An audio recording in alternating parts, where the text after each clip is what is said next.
Sun Tzu, The Art of War. Chapter 7. Maneuvering. In war, the general receives his commands from the sovereign. Having collected an army and concentrated his forces, he must blend and harmonize the different elements thereof before pitching his camp. After that comes tactical maneuvering, than which there is nothing more difficult. The difficulty of tactical maneuvering consists in turning the devious into the direct, and misfortune into gain. Thus, to take a long and circuitous route, after enticing the enemy out of the way, and those starting after him, to contrive to reach the goal before him, shows knowledge of the artifice of deviation. Maneuvering with an army is advantageous.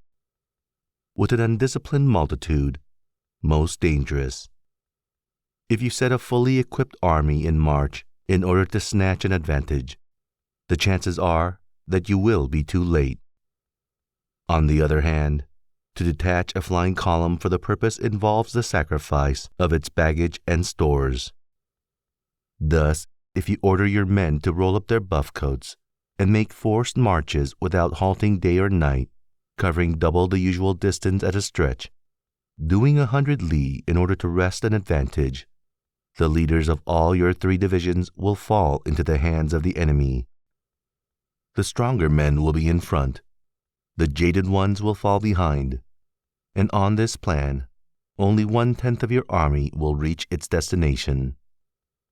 If you march 50 li in order to outmaneuver the enemy, you will lose the leader of your 1st division, and only half your force will reach the goal. If you march 30 li with the same object, 2/3 of your army will arrive. We may take it then that an army without its baggage train is lost. Without provisions, it is lost. Without basis of supply, it is lost. We cannot enter into alliances until we are acquainted with the designs of our neighbors.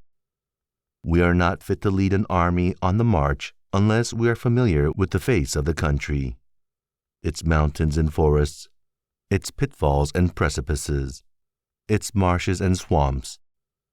We shall be unable to turn natural advantages to account unless we make use of local guides. In war, practice this simulation, and you will succeed. Move only if there is real advantage to be gained.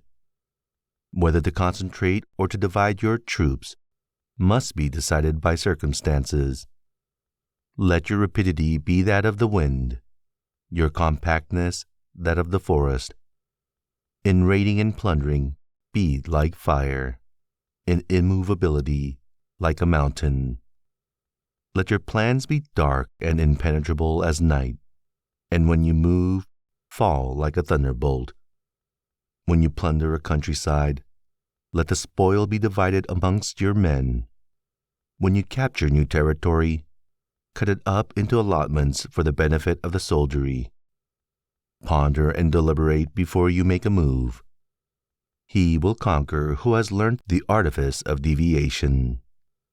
Such is the art of maneuvering. The Book of Army Management says, on the field of battle, the spoken word does not carry far enough. Hence the institution of gongs and drums. Nor can ordinary objects be seen clearly enough. Hence the institution of banners and flags. Gongs and drums, banners and flags, are means whereby the eyes and ears of the host may be focused on one particular point. The host, thus forming a single united body, is it impossible either for the brave to advance alone, or for the cowardly to retreat alone. This is the art of handling large masses of men. In night fighting, then, make much use of signal fires and drums, and in fighting by day, of flags and banners, as a means of influencing the ears and eyes of your army. The whole army may be robbed of its spirit. A commander-in-chief may be robbed of his presence of mind. Now a soldier's spirit is keenest in the morning. By noonday it has begun to flag, and in the evening His mind is bent only on returning to camp. A clever general, therefore, avoids an army when its spirit is keen, but attacks it when it is sluggish and inclined to return. This is the art of studying moods, disciplined and calm, to await the appearance of disorder and hubbub amongst the enemy. This is the art of retaining self-possession, to be near the goal while the enemy is still far from it, to wait at ease while the enemy is toiling and struggling, to be well fed while the enemy is famished. This is the art of husbanding one's strength, to refrain from intercepting an enemy whose banners are in perfect order, to refrain from attacking an army drawn up in calm and confident array. This is the art of studying circumstances. It is a military axiom not to advance uphill against the enemy, nor to oppose him when he comes downhill. Do not pursue an enemy who simulates flight. Do not attack soldiers whose temper is keen. Do not swallow a bait offered by the enemy. Do not interfere with an army that is returning home. When you surround an army, leave an outlet free. Do not press a desperate foe too hard. Such is the art of warfare.